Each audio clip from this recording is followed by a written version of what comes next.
Ok, dice el teorema de Bolzano que si tengo dos números reales, A y B, tales que A es más pequeño que B, ese es el intervalo donde estamos trabajando, ¿verdad? Estamos trabajando en un intervalo A, B. Si f de A por f de B es negativo, eso quiere decir que tienen signos distintos. O sea, f de A da negativo y f de B positivo, o al revés, f de A positivo y f de B negativo. ¿Okay? Entonces son de distintos signos. Y f es una función continua en ese intervalo. Entonces, fijo, tiene que existir un c tal que yo lo evalúo en la función y me da 0. ¿Okay? ¿Qué quiere decir esto gráficamente? Voy a hacer un poquito más de campo. Dice que si yo tengo una función continua, voy a hacer esto más bonito con las formas. Okay. Si yo tengo una función que cumple que de un lado me da negativo, f de a es negativo, y por otro lado me da positivo, y es continua en ese intervalo, o sea, entre A y B es continua, yo salí de este punto, llegué a este punto y hice el trazo sin necesidad de levantar el lápiz. Entonces, fijo, así por fuerza, fijo, tuve que haber cortado el eje X en algún momento. Existe un C tal que f de C es igual a 0. ¿Okay? Si un punto quedó por debajo del eje X, otro punto quedó por arriba del eje X, y la función es continua, de fijo yo tuve que pasar cortando el eje X en algún momento. Eso es lo que dice el teorema de Bolzano. ¿Ok? Vamos a demostrarlo. Entonces demostraremos el caso. Bueno, hagamos el caso en el que hice el dibujo. Creo que es el mismo del folleto, pero bueno, demostremos el caso en que f de a es negativo y f de b es positivo. Ok, ya que hice el dibujillo así, hagámoslo de acuerdo al dibujo. Ok. Sea, vamos a tomar un conjunto. El conjunto va a estar formado por todos los X, o sea, el conjunto formado por todos los Cs o X, no sé cómo llamarlo, X, llamémoslo, por todos los X que pertenecen al intervalo tales que f de x me da negativo o igual a 0. ¿Okay? Es un conjunto que tiene todas las evaluaciones, todos los X que me dan evaluación negativa. En este caso estaríamos diciendo, ¿verdad? En mi dibujo, estaríamos diciendo que ese conjunto está formado por todos estos valores en X que me devuelven evaluación negativa en Y. Por todos los puntos que están debajo del eje X. Eso es lo que estoy diciendo. Ok. A no es el conjunto vacío. Tiene por lo menos un elemento. ¿Quién? Yo sé que f de a da negativo. Pues f de a pertenece al conjunto. Bueno, más bien el A. Pues la A pertenece al conjunto. Claro, me están diciendo que f de a da negativo. Entonces cumple con la definición del conjunto. ¿Okay? Entonces por lo menos tiene un elemento. Y B es una cota, ¿verdad? Y B es cota del conjunto. ¿Okay? Un conjunto que es acotado y que tiene por lo menos un elemento. Tiene supremo. Entonces, por alguno de las axiomas o teoremas anteriores, ese conjunto tiene un supremo. ¿Okay? Escota, por lo que A posee supremo. sea C el supremo. Creo que lo escribían con esa notación, ¿verdad? El sub de A. Sea C el supremo. Para ese supremo solo hay tres opciones, ¿verdad? Para C, X igual a C, se tienen tres opciones.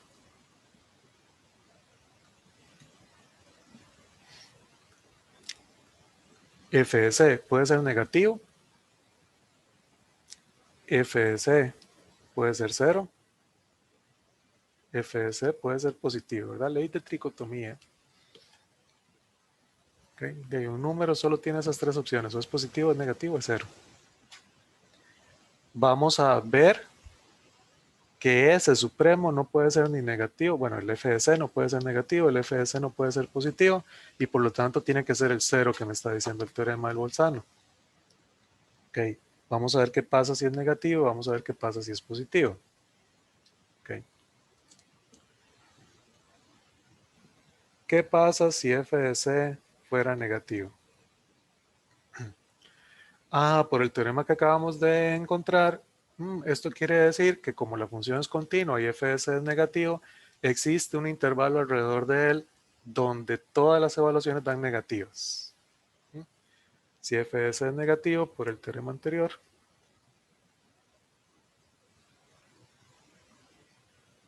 existe un delta mayor que 0 tal que para todo x, bueno, ¿verdad? Que es, pongámoslo así, ok, para todo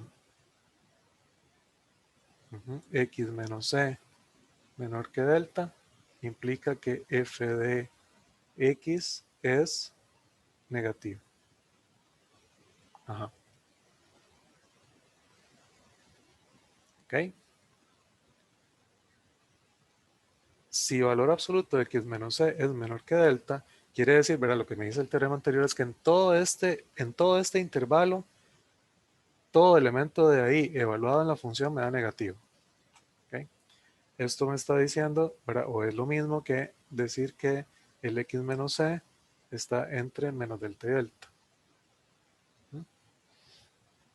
Y es decir, que x está entre menos delta menos c, no más c, y delta más c. Ok. Yo estaba diciendo que, o dije que C era el supremo. Yo estoy diciendo aquí que existe algún elemento, ya sea en este intervalo o en este intervalo, voy a ver cuál era el que me servía, de forma tal que la evaluación da negativa. Vamos a ver qué pasa. Sea Z, creo que lo tengo que tomar en el intervalo entre X y delta más C. ¿Okay? Tal que f de z es negativo. Eso me dice el teorema anterior. Cualquier valor que yo tome en ese intervalo tiene el mismo signo de la función. Pero ojo, ojo el detalle. Yo había dicho que había un supremo que era C. ¿Okay? Aquí, perdón, aquí no lo estoy tomando bien, ¿verdad? En realidad aquí está centrado en C el intervalo. Perdón, aquí lo voy a poner, lo voy a cambiar de C a C más delta, ¿verdad? Ese es mi intervalito. Estoy centrado en C, esto es delta. Ok, estoy cogiendo un X aquí, pero estoy diciendo entonces que Z lo puedo agarrar en este pedazo de C a C más delta. Entonces, existe por lo menos un Z en ese intervalo, incluso lo puedo poner abierto, para que quede más claro que no puede ser C.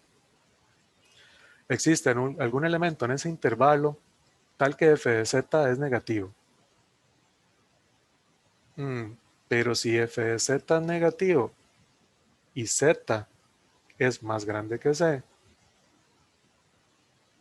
de C no podría ser el supremo. Estoy cogiendo un valor más grande que el supremo que podría ser cota porque está cumpliendo con lo que estoy pidiendo en el intervalo, en el conjunto, ¿verdad? Está cumpliendo, SFC es SFZ negativo, por lo tanto, Z está en el conjunto, pero es más grande que el supremo, ¿sabes? No puede pasar, ¿verdad? Eso es imposible. ¿Okay? Entonces, tal que f de z es negativo y z es más grande que c, ¿ok? Z pertenece al conjunto A y es más grande que el supremo, mayor que el supremo. Ah, eso es contradictorio, ¿verdad? No puede haber uno más grande que el supremo. Ok, ¿qué pasa si f de c fuera positivo? Igual por el teorema anterior,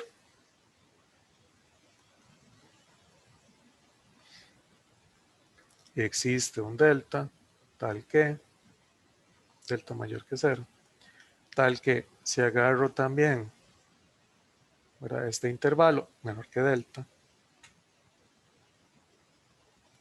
me va a implicar que f de x, ¿verdad?, para cualquier x en ese intervalo, va a ser, o va a tener el mismo signo, va a ser positivo.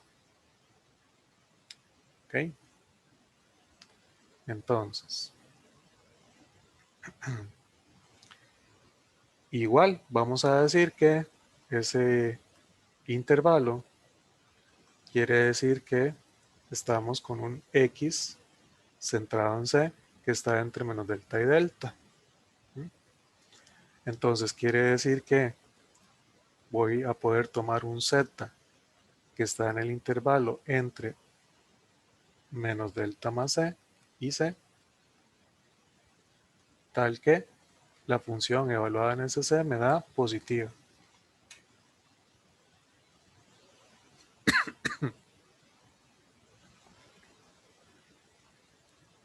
¿Ok? Con z más pequeño que el c, más pequeño que el supremo. Entonces estoy tomando un z que es más pequeño que el supremo. Aquí lo puse mal, SF de z, cuya evaluación me da positiva. Entonces tengo un z más pequeño que el supremo, cuya evaluación es positiva.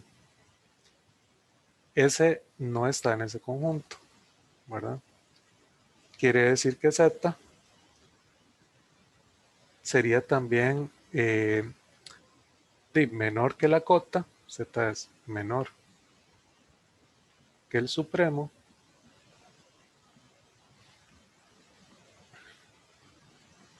y sería cota, ¿verdad? Vamos a ver.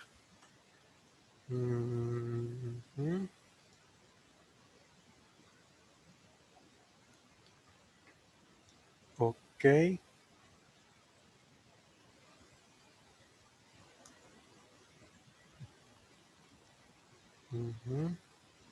Sí, y es una cota, ¿verdad?